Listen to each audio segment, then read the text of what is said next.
Over the next few days, I'll be riding with a mate.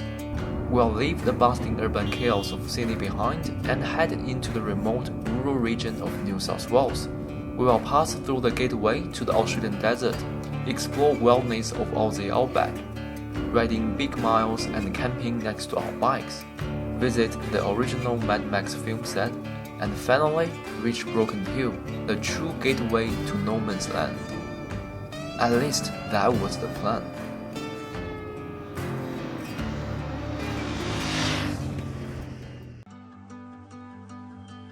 In the last episode, we left our campsite for the night.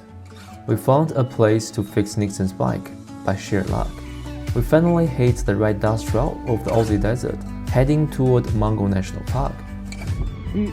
But the deeper we rode, the more things started to fall apart.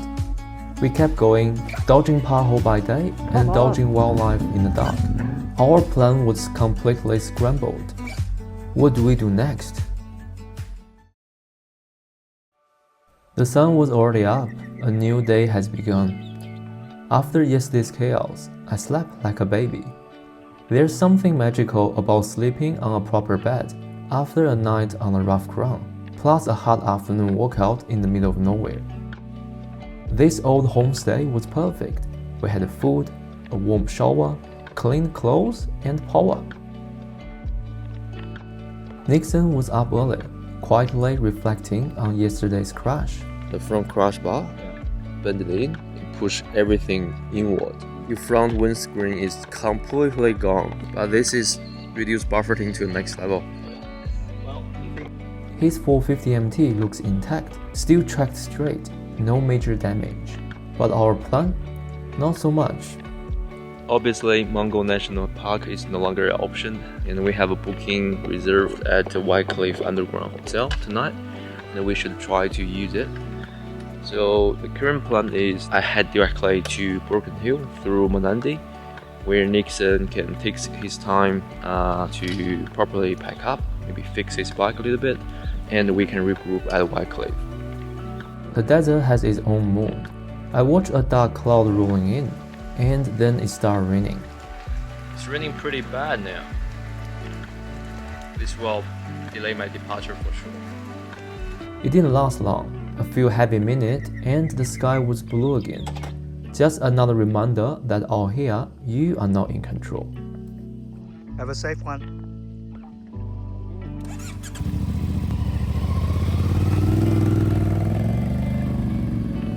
I set off. As the plan has changed since yesterday, we now have two separate passes. Nixon will ride on the Seal Road straight to the Whitecliff. I will take the shortcut through Broken Hill, explore Silverton, and meet him at the pub by nightfall at Whitecliff. Simple plan, right? But as this trip had told me, no plan survived the Outback. 200 km of red dirt road lay ahead, all the way to the next town.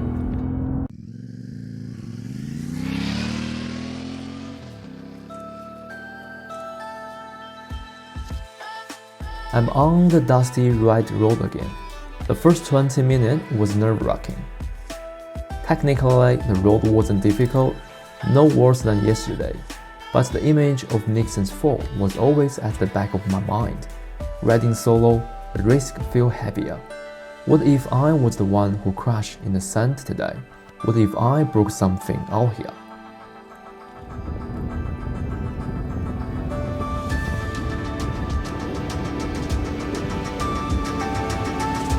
Off to the left, I spotted a railway line running perfectly parallel to the road.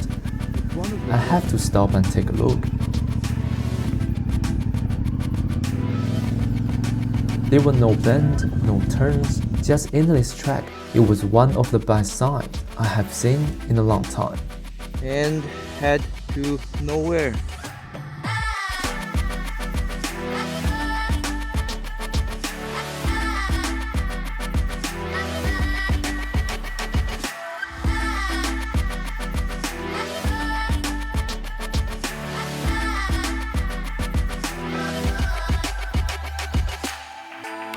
But it was about to get even better. As I continued west, the train line disappeared. there was nothing but wide open plains. As I passed through, I've noticed two emus sprinting alongside me. Then I heard of wild goats. Then I saw a little calf trying to cross the road on its own. This road is full of surprises. Something new appeared every few minutes.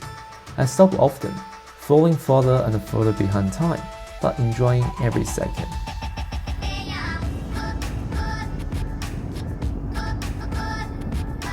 The hard-packed dirt had a fairly smooth surface, and straight lines stretched for miles. My eyes was on the road, and there was dust in the mirror, endless space behind me. This was adventure in its purest form.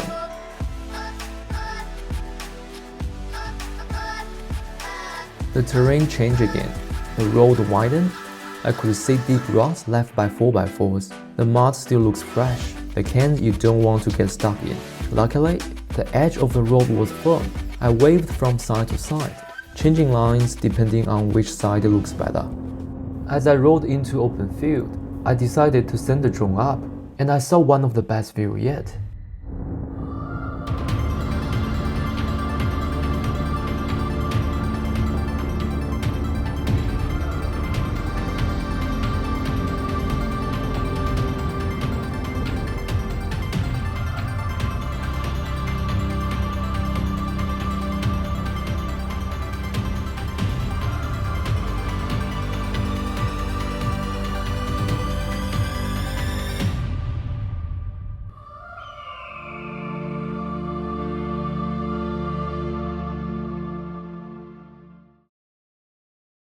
Welcome back.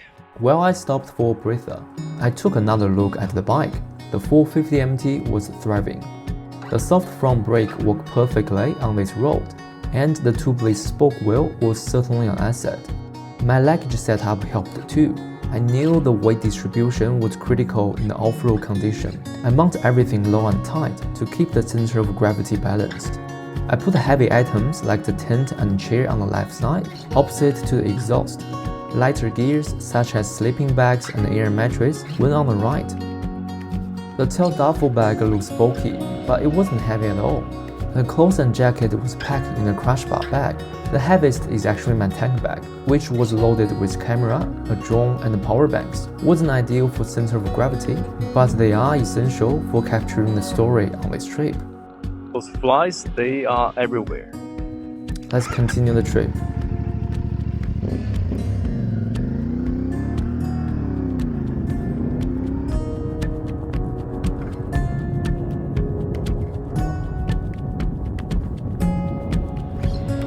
The final section of the dirt road was the roughest yet. Corrugation, bull dust, soft sand.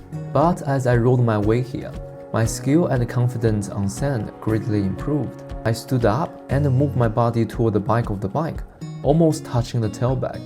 I can feel the bike moving beneath me, but I'm relaxed and letting the bike correct itself. More sandy section followed. I was glad Nixon didn't ride this road. This would have been too much for him today. But I do miss my riding buddies. It's certainly a different type of experience riding solo comparing to riding with someone. I have arrived in Menindee, a small town with only 500 people living there, on the banks of the Darling River in the far west of New South Wales. I had so much fun stopping and exploring on the road, and I was way behind schedule now. I've made to Menindee. This is a small servo just on the outskirts of the town. I got the bike filled up and I got myself a nice bottle of V, and I'm gonna push to Broken Hill.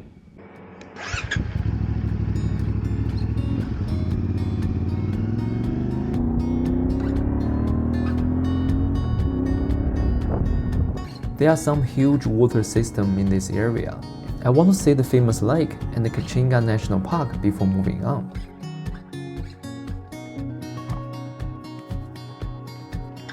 But the lake was drier than I imagined, and it was far away from the lakeside campsite I had pictured. Maybe next time. I left, rode alongside the lake, hoping to see the water, but I couldn't see any. it's a problem because of the drought. The water had retreated far to the west of the bank.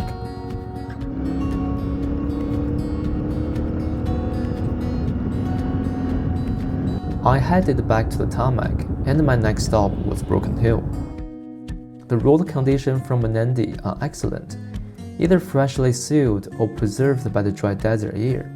Smooth, fast, there was no trees, no hills, just horizon. Coming from Sydney, this kind of open space feels surreal.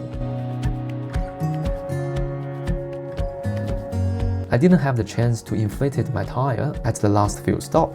I was now cruising at 110k under the hot sun, still on 22 psi. I'm a little bit worried that my rear tire would wear out before I reach Broken Hill. As I approached my destination, the landscape of the vast emptiness changed. As the name suggests, there was hill in Broken Hill. I had arrived. Broken Hill, the Silver City, a legendary mining town and the gateway to the true Outback. For most people, this is where the Outback's adventure really begins. But today, it looks like a ghost town, maybe because of public holiday? I hadn't eaten since the morning, so I stopped at the only place I knew that was open today. Maybe it was the hunger, it was very good. After dinner, I look at my tire and it seems to be holding on fine, so I keep heading west, heading toward the setting sun. Just 26 kilometers west of Broken Hill, Silverton is well known for its unique finds. This village was abandoned in the late 19th century, when the nearby Broken Hill mines was discovered. Once home to 3,000 people, fewer than 50 still living in Silverton today. I stopped at the Mad Max Museum, which was closed at the day, but being here, where the legend began, feels iconic.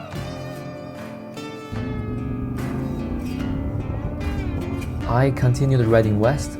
There's one more place I want to visit before heading back.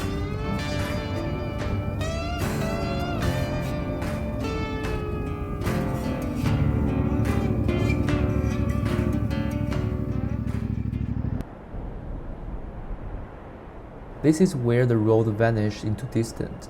Sky met earth. There's truly no words to describe the view in front of me.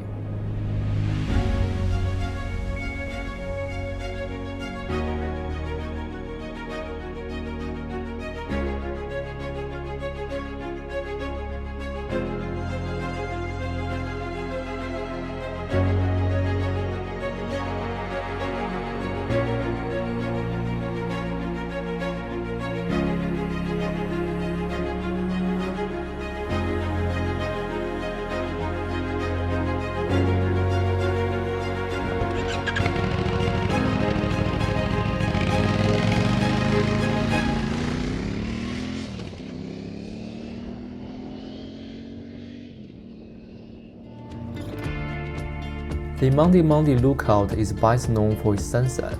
However, I'm on a tight schedule and need to get to Westcliff as quick as possible to meet up with Nixon. He is already at the pub, awaiting on my arrival, so I started heading back to town. I stopped by the Silverton road sign.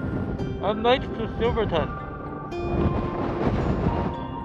I thought about the tough pioneers who made their way here on foot or on horseback. Now I was here, on two wheels, with almost no effort. It felt unreal. Outback sunsets are always stunning. The sun was setting behind me, leaving golden shadows, while the sky in front of me was pink, fading minute by minute. But I also feel slightly sad, because it also meant that I had made it. Destination reached, box ticked, and now it's time to head back home. Or maybe just not yet. As I approached Broken Hill, I remember that there was one more place I need to visit before calling it a day. It seems I'm not the only one who wants to visit the living desert at sunset.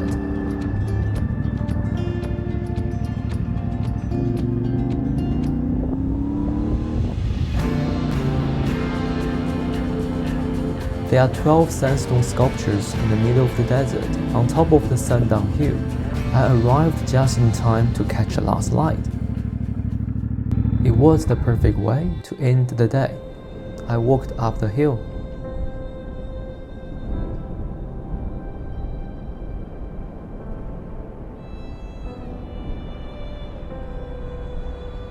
The last light. Quite interesting artwork in the middle of the desert. It's definitely worth coming here.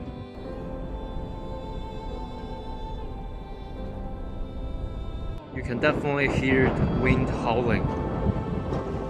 And then that's Broken Hill, where I need to fill up. And I didn't finish my sentence.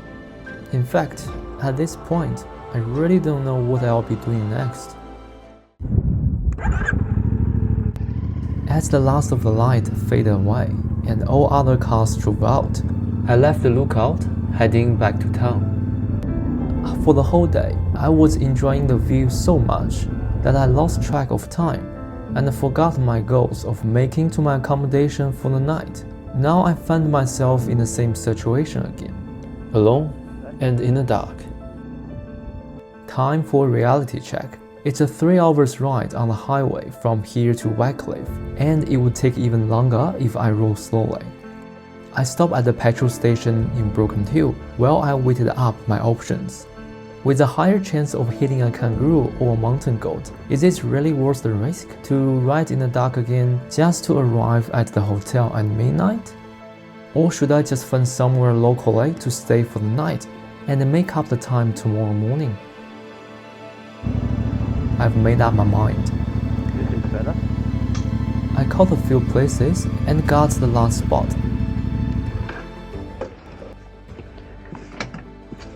John? Yeah, mate. Hi, how are you? There you go. Thank you for waiting up. No problem, mate. I also called Nixon to explain that I wouldn't make to the Wycliffe tonight. I thought that was the best option. I really don't want to repeat yesterday and ride 260k in a completely darkness. But maybe I hadn't thought it through. If I had checked the weather forecast, I might have made a different decision. A little bit exposed.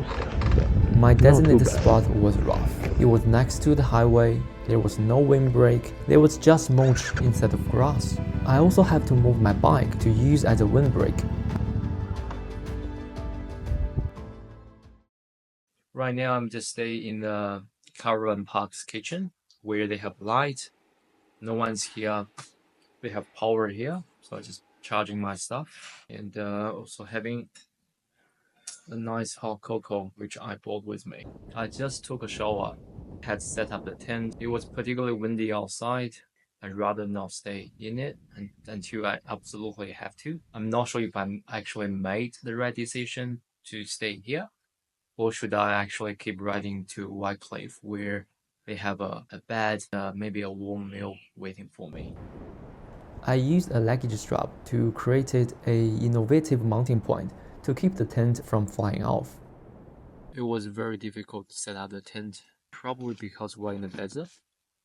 I was expecting a soft grassy area. I was wrong. So far it's getting quiet. There's not so much of a wind. Hopefully I can have a decent sleep. So the revised plan didn't quite go to the plan, but I had an incredible day. It was one of the best so far. I didn't make to the Wycliffe and missed my only chance to meet up with Nixon. What will tomorrow bring? And how will the adventure end? At this point, I honestly had no idea. In the next episode, I have another opportunity to explore the legendary mining town of Broken Hill. From there, I followed the railway line, riding across endless red plains. In a single day, I will leave the desert behind and arrive at the ocean. I rode past South Australia's iconic wine region with the throttle wide open, through rolling hills, and chasing the sunset all the way to a breathtaking pink lake. But just when the day feels complete, I found myself riding the dark again.